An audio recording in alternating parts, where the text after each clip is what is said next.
The Silver Fox Club has been making booyah for almost 80 years, many of them here at the Highland Park Booyah Shed.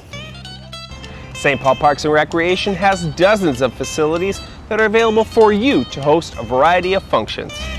From sporting events to weddings and all manner of family and corporate get-togethers, there's a park facility for you.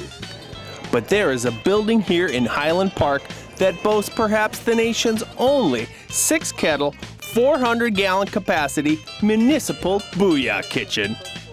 But why is there a booyah shed in Highland Park, and just what the heck is booyah? To find out, I got to know the Silver Fox Club, a social organization in the city's West 7th area which dates to 1936. Robert Tonjes has been a member since the beginning. I was just a youngster then days. I'm 93 years old now. In 1936, I was about 15 years old is all. We always donated to good causes. We still donate to a lot of different causes. That's the reason we're in business yet. We're still a social club. In an era predating modern public-private partnerships, the Silver Fox Club had a hand in putting these kettles in a city park. We built this end of the clubhouse and all the booyah kettles. We donated at the West 7th Street VFW Club and the Silver Fox Club back when we put this kettle in. We started across the way at the other park on the other side of the bridge there in the 50s. We cooked the booyah for 70 years.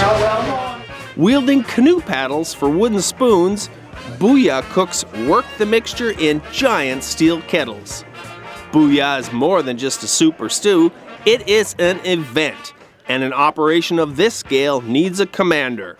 Pete Lubsdorf is the head booyah chef.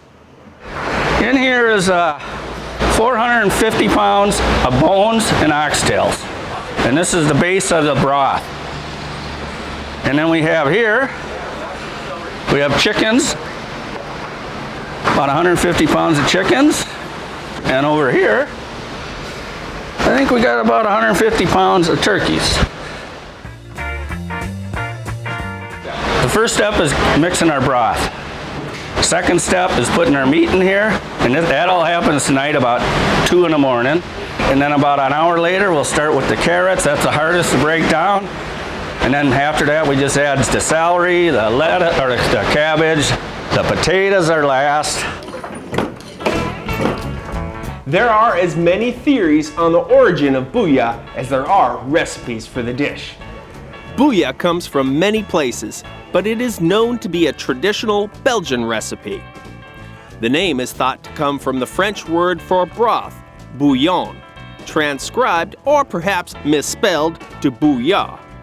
It is well known that oxtails are important to booyah, but if you want to make your own batch, just ask the chef for a list of spices.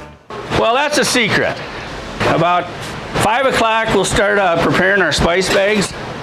They'll stay in there till the product is done, the booyah is done. And when the booyah is done, the folks line up, well before the event, with kettles in hand to take home some for freezing. Reading a copy of The Highland Villager, Julia Fargo was first in line. You're first in line here, you got the chair and everything. What brings you out here today? Booyah! Plain and simple, booyah. First and foremost is always the booyah.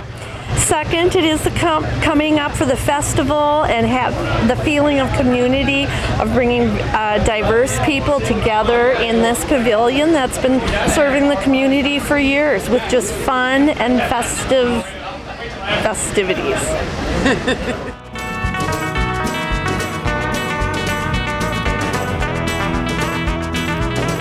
So if you're planning to host a meal for several hundred of your closest friends, come out here to the Highland Park Pavilion and Booyah Shed.